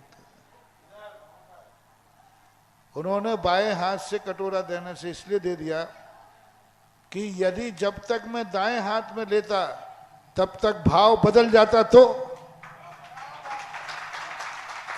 इसलिए मैंने नीति नहीं देखी, बाएं में अभी भाव हुआ तो तुरंत दे दिया। दान ऐसे देना चाहिए, तुरंत भाव आया है तुरंत करो और तुरंत परिणाम करो। और ऐसे ऐसे लोग अभी चाहिए जो होड़ होके कहें नहीं महाराज जी विद्यालय हम बनाएंगे, एक एक कमरे वाले तो ये तो रूगन में रखो, ऊपर से डालते हो ना, ये रूगन को रखो, क्योंकि अभी इतना ही नहीं बनना है, अभी तो बहुत कुछ बनना है। तो विद्यालय, छात्रालय, संस्थाला और मंदिर, इनमें जिनके जो भाव हों अपने ऐसे करके आओ कि 4 दिन के अंदर वो चमत्कार बने, पेड़ हरा भी हो जाए, हरा ही नहीं हो जाए, फल भी लग जाए, फल ही नहीं लग जाए, फल पकने भी लग जाए, तो ऐसा मजा आ जाए कि सारी दुनिया कहेगा ये है 4 दिन का कमाल, सूखा पेड़ हरा भी हुआ और फल भी। तो कमेटी भी अपन तुरंत बना करके और सक्रिय करेंगे और पूरी समाज इसमें हमेशा इन्वॉल्व रहो, कोई व्यक्तिगत नहीं, कोई 4 व्यक्ति नहीं, हर व्यक्ति बरुआ सागर का इस गुरुकुल का सदस्य, जैसी पंचायत है वैसा ही वो है, उसको अलग नहीं करना। हाँ, बाहर के लोग जुड़ते हैं तो वेलकम, नहीं जुड़ते हैं तो भीड़ कम।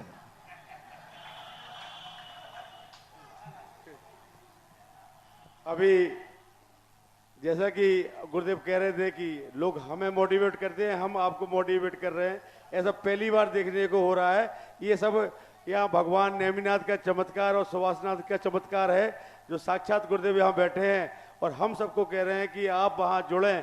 तो जब आप वहाँ जुड़ेंगे तो विद्यालय बनेगा, गुरुकुल बनेगा। जैसा कि मैंने कहा था कि आज गुरु ने अपने मुख से कह दिया कि सब कुछ बनेगा, और सब कुछ जब बनेगा तो आपको सब कुछ लगाना पड़ेगा, तभी सब कुछ बनेगा।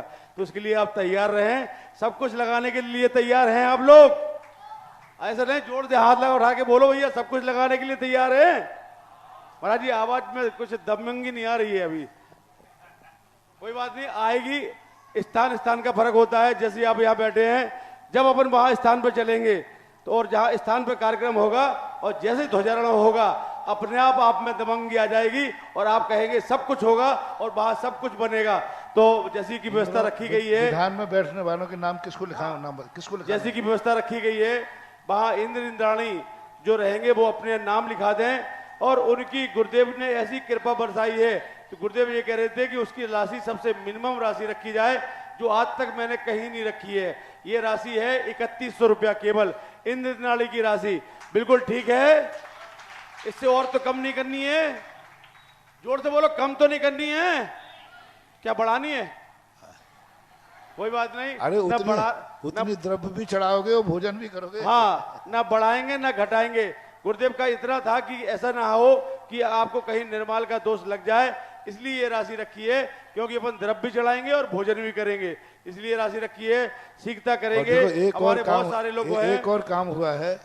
देखो, पंचायत का सबसे बड़ा वात्सल, मैंने कल चर्चा की थी, इस विधान का संपूर्ण खर्चा पंचायत समिति उठाएगी और जो आय होगी वो सब गुरुकुल में लगेगी। व्यय पंचायत करेगी और आय गुरुकुल में रहेगा। ये सबसे बड़ा समर्पण संदीप बाबू ने पूरी पंचायत के सामने रखा, मुझे बहुत खुशी हुई। हालांकि इनका कुछ नहीं लगेगा, जितना ये लगाएंगे उतना तो मैंने सुबह अभिषेक में कमा के दे दिया है।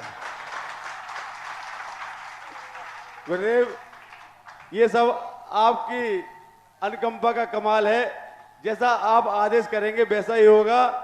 ये पहली बार देख रहा है कि पूंजी कोई लगाए और मुनाफा कोई कमाए। अब ये कोई नहीं है, ये भी अपना है और वो भी अपना है, इसलिए यहाँ से जाए वहां पहुंचे, वहां से आए यहाँ पहुंचे।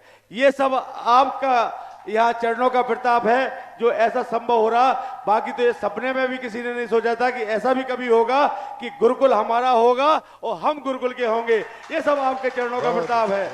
ये सब अब आपको ये दिखाना है कि हम सब गुरुकुल के हैं, इसलिए हमारे जो यहाँ पर सदस्य हैं उनको अपने नाम सीख से दे दें और उत्सुकता से दें। जो बहन बेटियां हमारी बरुआ सागर में आई हैं, जाने का कोई भी कार्यक्रम ना बनाए कि हम अपने घर जाएंगे। गुरुदेव के दर्शन करने आए थे, गुरुदेव के दर्शन हो गए। हम आपसे विनम्र निवेदन करते हैं कि आप तो यही समझ के आए कि जैसे हम गर्मियों की छुट्टी में 1 महीने के लिए आते थे जब छोटे छोटे बच्चे होते थे, तो आप यही मान के चलें कि गर्मियों की छुट्टी में आए और 1 पंथ 2 काज हो गए। गुरुदेव भी मिल गए और साक्षात विधान भी हो रहा है। तो ऐसा सौभाग्य आपको कहाँ मिलेगा, इसलिए आप इस सौभाग्य को भाग में बदलिए कि ये आपका भाग्य है जो गुरुदेव यहाँ विराजमान है। और गुरुदेव के कर कमलों के द्वारा, गुरुदेव के आशीर्वाद के द्वारा, गुरुदेव के मुखारबिंद से हम सबको यहाँ विधान करने का मौका मिल रहा है। इसलिए पूरी समाज से नम्र निवेदन है कि कोई भी ऐसा घर शेष ना रहे जो वहां इंद्रनाणी बन के ना बैठे, और जो भी घर शेष रहेगा वो ये मानेगा कि हम वो भाग्यशाली व्यक्ति नहीं है जो गुरुदेव के यहाँ विधान में बैठे। कहीं ना कहीं हमारे भाग्य में खोट थी, इसलिए हम विधान में नहीं बैठ पाए। इसलिए आप अपने भाग्य को उज्जवल बनाइए और पूरे परिवार के साथ वहां अपना विराजमान होइए, ऐसा आप सभी से निवेदन है। इसलिए 3100 राशि रखी गई है, बहुत छोटी राशि रखी गई है। आप चाहे नाम लिखा दें, राशि बाद में दे दें, कोई बात नहीं, और वहां अपने को वहां पहुंचे और भाग्यशाली बनाएं, ऐसी हमारी सबकी इच्छा है। अब गुरुदेव यहाँ साक्षात विराजमान है, ऐसी गर्मी में विराजमान रहते हैं सिर्फ हम सबके लिए, तो हमें भी सोचना है कि गुरुदेव को कम से कम ऐसा मौका मिले कि गुरुदेव को इतनी तपस्या करनी पड़े। गुरुदेव तो वैसे ही तपस्वी हैं, लेकिन हम सब के लिए तपस्या ना करने पड़े, सिर्फ अपने लिए तपस्या करें। हम सब ऐसी भावना भाएंगे और उसके लिए आज हम गुरुदेव यहाँ साक्षात विराजमान हैं। गुरुदेव की आरती हम लोग उतारेंगे। गुरुदेव की आरती के लिए बोली कहाँ से प्रारंभ की जाए? गुरुदेव की आरती के लिए साक्षात गुरुदेव यहाँ विराजमान है और गुरुदेव के सिर पर देखो कैसे हाथ है आचार्य श्री का। देखो गुरुदेव आचार्य श्री का हाथ आप सबके ऊपर है और आपका हाथ हम लोगों के ऊपर है। ये हमारा सौभाग्य है कि आप यहाँ विराजमान हैं। आरती के लिए 11,111 रुपया। कल यदि भैया जी आ जाए तो कल हो सकता है अपन पात्रों का चयन कल करना। जी महाराज जी। यदि भैया जी आ गए तो कल पात्रों का चयन भी हो जाना चाहिए। ऐसे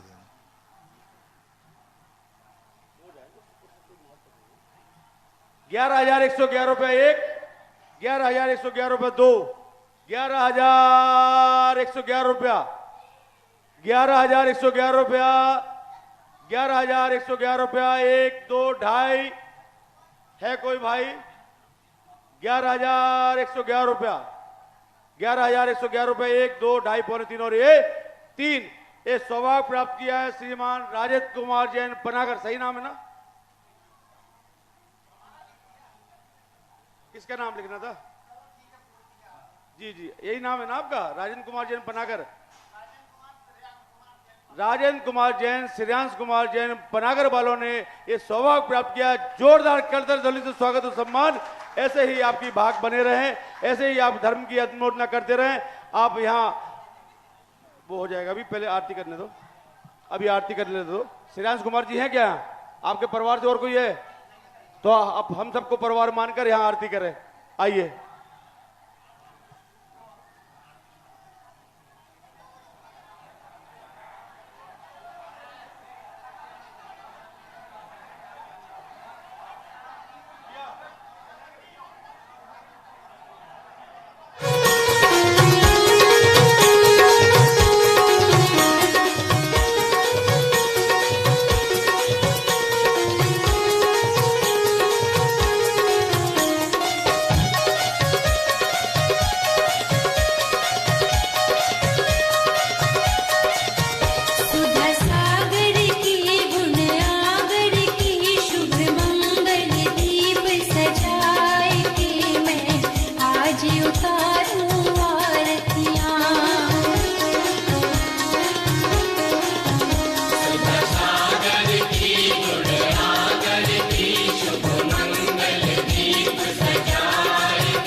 इस कार्यक्रम के पुण्यार्जक थे श्री 1008 चंद्रप्रभ दिगंबर जैन मंदिर समिति एवं सकल दिगंबर जैन समाज पृथ्वीपुर जिला निवाड़ी मध्य प्रदेश। अध्यक्ष विमलेश कुमार बुखारिया, महामंत्री पुरुषोत्तम जैन, कोषाध्यक्ष महेंद्र कुमार जैन, सह कोषाध्यक्ष केसी जैन, पूर्व अध्यापक। श्री 1008 मज्जनेन्द्र पंच कल्याणक प्रबंध कार्यकारिणी समिति संरक्षक प्रकाश चंद बुखारिया, चौधरी प्रसन्न कुमार जैन, प्रेमचंद जैन, पूर्व साडा अध्यक्ष, अजित कुमार बुखारिया, अध्यक्ष कमलेश कुमार जैन कल्लू, उपाध्यक्ष मनोज कुमार जैन, पदम बुखारिया, रविंद्र कुमार जैन बल्ली, आनंद मोदी अंतु, अखिलेश भैया जी, सुधीर जैन महावीर बोरबेल, महामंत्री विशाल जैन ओलिया, मंत्री प्रसन्न कुमार जी जैन लड़वारी, मुकेश कुमार जैन दुमदुमा वाले, बबलू भारती जी, दीपेश जैन मडिया, रविंद्र जैन टहरका वाले।